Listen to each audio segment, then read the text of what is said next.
2025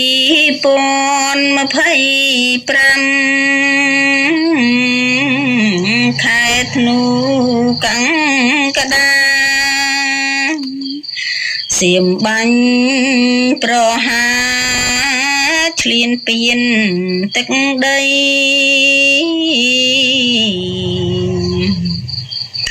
ប្រាសាទតាមុនទន្ទ្រានតាក្របីចៅសៀមអប្ប្រៃក្រឡៃប្រវត្តិ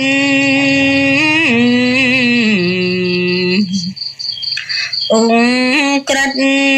សង្គ្រាមដោយសៀមប្រាកដរាយស្បៃហុំពាត់ដឹងលួបន្លាយន្តហាំង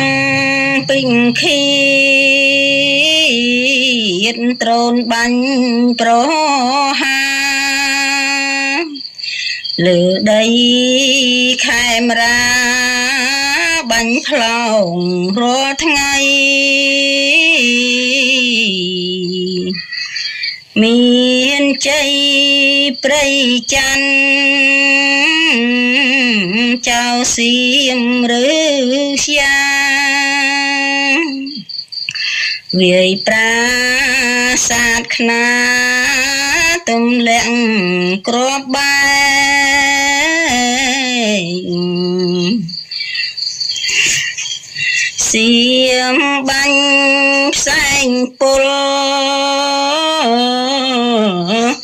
ប្រាប់ទៅលោកកាច្បាប់នៅឯណាលើអន្តរជាតិអេ15ទំលាក់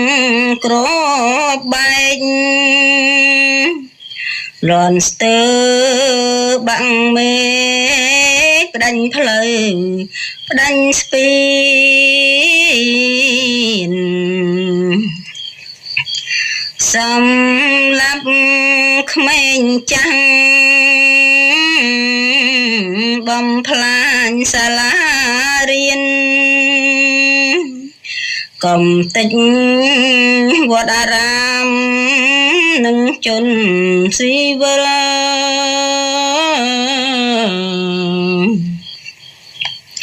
ភា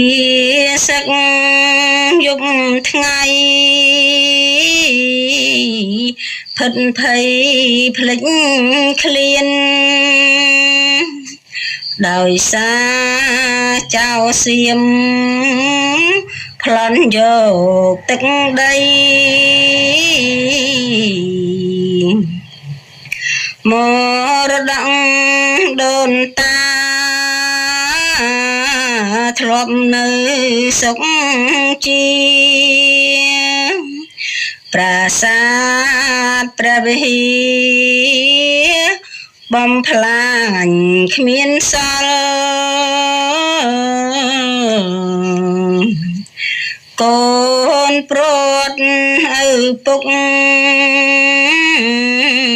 គាត់ទៅការពារដេញពួកចៅមី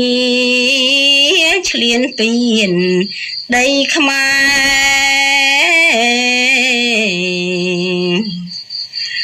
ឪពុកព្រាត់ម៉ែព្រោះច្បាំងគ្រប់គ្រា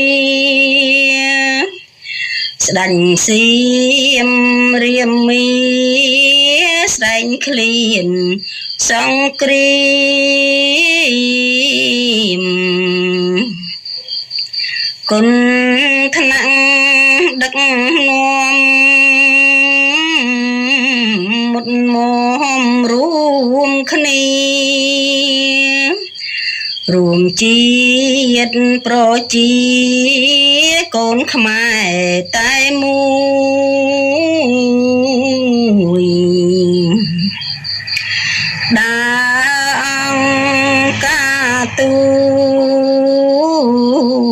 សម្ព័ន្ធរួមមួយរកច្បាប់មកជួយគ្រប់គ្រងលោកី